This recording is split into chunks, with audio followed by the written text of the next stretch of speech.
In the dark corridors of Hampton Court Palace, where candlelight was swallowed by heavy tapestries and silence weighed heavier than the stone walls, a hunger was awakened.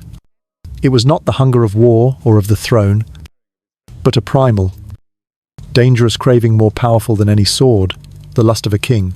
Henry VIII, once celebrated as the Golden Prince of England, a tall, handsome, talented young man, skilled in both sport and music, should have become the brightest emblem of the Renaissance. Yet behind the dazzling light lay a terrifying truth. He regarded sex not only as pleasure, but as proof of God's favor, a weapon for punishment, and a tool for ruling. In the Tudor court, where every eye followed the king's smile or frown, Henry's personal desires quickly transformed into national policy. The bedchamber became a courtroom, the queen became the accused, and sex became a weapon of terror. Today's story will take you deep into the darkest secrets behind the stone walls of the palace, where every kiss, every whisper, even a woman's silence, could determine the fate of a dynasty. When Henry VIII ascended the throne in 1509, England rejoiced as if a new golden age had begun. Only 18 years old, he seemed to step out from the pages of Arthurian legend, nearly 2 meters tall, broad-shouldered, his red hair blazing under the sun. Henry was not just a king. He was the embodiment of Renaissance ideals, strong, intelligent, charming. He rode horses, joined jousts, played sports, sang, wrote poetry, and spoke several languages fluently. People hailed him as a king sent by God, and chroniclers called him the Golden Boy of England. Everyone believed that under Henry's rule, England would rise as gloriously as Rome or Spain. Yet even in those early days, whispers circulated in the palace. Courtiers noticed how the king's eyes wandered toward the faces of young maids, many barely past childhood. Henry believed that his strength and powerful desires were signs from God, proof that he was chosen to rule and to conquer. For Henry, each affair was not merely pleasure. It was a sacred ritual, a manifestation of divine power and favor. But that very belief planted the seed of a dangerous obsession. While the Catholic Church held marriage as sacred, to Henry, his bed was the place where rules could be bent at will. From the promising golden prince, Henry VIII gradually revealed his darker side, a king who considered lust a divine command, and women not as life partners, but as instruments to secure power and satisfy himself. Catherine of Aragon entered England as a noble Spanish princess, the daughter of Ferdinand and Isabella, the mighty Catholic monarchs who had united Spain and funded Columbus's voyage. At first, Catherine was the wife of Prince Arthur, Henry's older brother, but after Arthur's death, fate made her queen to Henry VIII. In the early years, Catherine was the ideal, queen dignified, devout, patient, and dedicated. She was not only a wife, but also a symbol of unity between England and Spain. Two Catholic powers, yet destiny was merciless. Catherine endured pregnancy after pregnancy, only to miscarry or lose infants soon after birth. Only Mary, her surviving daughter, bore witness to her unending grief. With each loss, Henry grew colder. He believed that the failure to produce a son was a sign their marriage was cursed by God. Instead of sharing Catherine's sorrow, Henry turned it into a weapon of humiliation. While the people prayed for a prince, the king openly brought young mistresses into the palace. The cruelest moment came when Elizabeth Blount, one of Catherine's ladies-in-waiting, bore Henry a healthy son, Henry Fitzroy.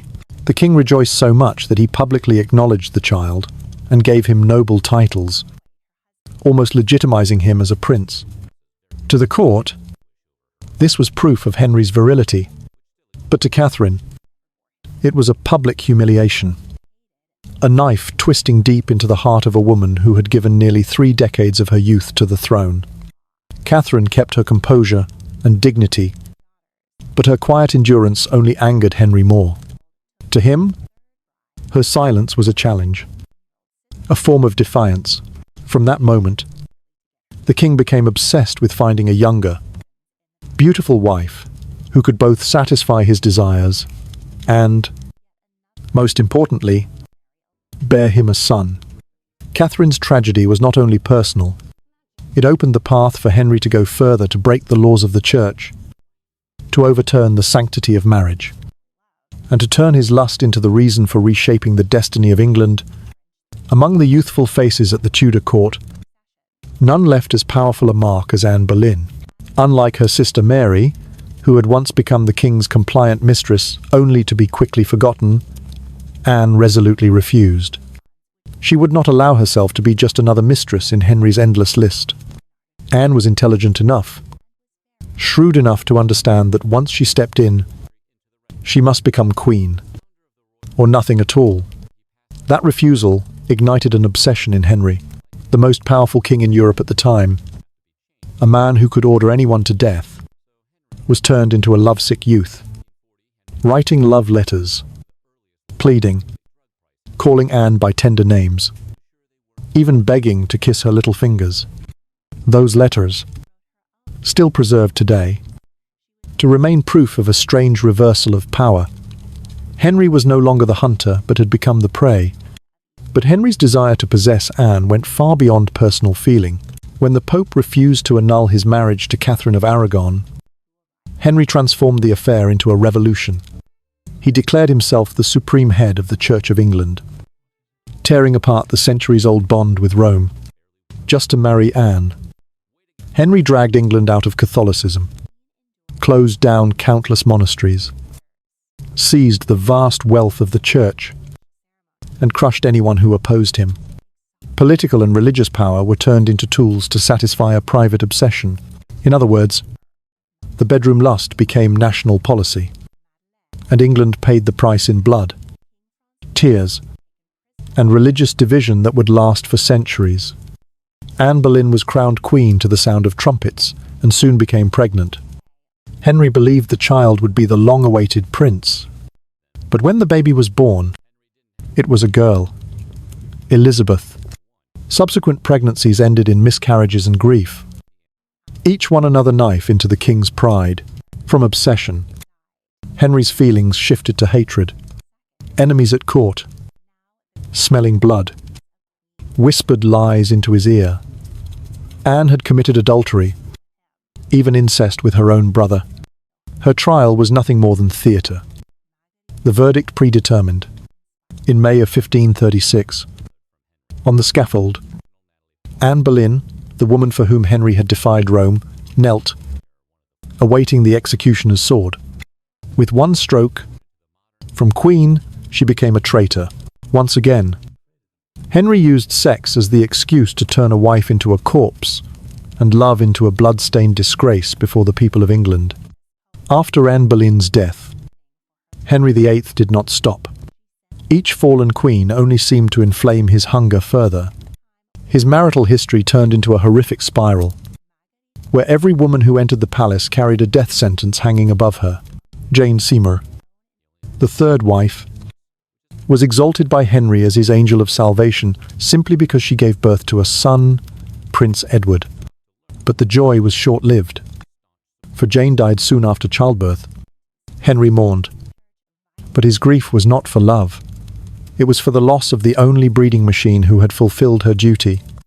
Then came Anne of Cleves, a German princess chosen for political reasons. When they first met, Henry mocked her as ugly as a horse, and quickly annulled the marriage within months. No blood was shed. But the humiliation inflicted upon Anne of Cleves became the court's laughingstock. Next was Catherine Howard, a girl of only 15, placed in Henry's arms by the ambitious Howard family. By then, Henry was old, obese, his legs ulcerated and foul-smelling. Yet he deceived himself into believing the young girl loved him sincerely. He called Catherine his rose without a thorn, cherishing her as proof of his undiminished masculinity. But her innocence became her death sentence. Foolish flirtations with courtiers quickly reached the king's ears. And in an instant, she was branded a traitor. In 1542, Catherine Howard trembled as she mounted the scaffold. And with one blow, the rose without a thorn was severed in a pool of blood. The last wife, Catherine Parr, wise and careful, understood the brutal rules of this spiral. She kept silent, appeared devoted, and avoided mistakes. Through caution and obedience, Catherine Parr survived the final years of Henry's reign. Yet even she did not live in peace, but in constant fear, haunted by the ghosts of her predecessors in every palace corridor. With each marriage, Henry VIII not only claimed the lives of women but turned the entire Tudor dynasty into a bloody stage. The cycle: marry, exploit, humiliate, destroy, transformed sex into a weapon of slaughter, and the throne into a relentless machine of death. What began as the private desire of one man gradually became the governing system of an entire nation. For Henry VIII, sex no longer belonged behind velvet curtains, but marched into the courtroom, becoming political weapon, becoming law. During his reign, the concept of treason was stretched to grotesque extremes. It was not only rebels or those who plotted against the throne who were executed. Simply being accused of adultery with the Queen, whether true or fabricated, was enough to mean death. The king's bedchamber became a courtroom. The Queen became the accused, and every glance, every rumor could serve as evidence to send someone to the scaffold. The atmosphere of fear spread throughout society. Noble families, who once considered marrying their daughters into the court a glorious path, now quietly prayed their children would escape the king's gaze. Once Henry noticed you, it was no longer fortune, but a suspended death sentence that might end with blood on the scaffold. The fear seeped into every household. There were fathers forced to denounce their own daughters. There were brothers who betrayed their sisters just to save their own lives. Sham trials turned love and marriage into instruments of killing. In this picture, sex was transformed into a crime, and the king's personal desire became the legal standard for the entire country. It was not only families torn apart, but culture itself stained with blood. Portraits of disgraced queens were slashed and burned. Poets, once praising romantic love, now had to compose flattering verses to the king's new twilight, lest they themselves be accused of treason. An entire culture was distorted, turned into propaganda for Henry VIII's lust. In England at that time, sex was no longer a private matter. It had become a public terror, a misplaced kiss, a whispered word, even a gaze held too long. All could serve as the excuse for a head to fall.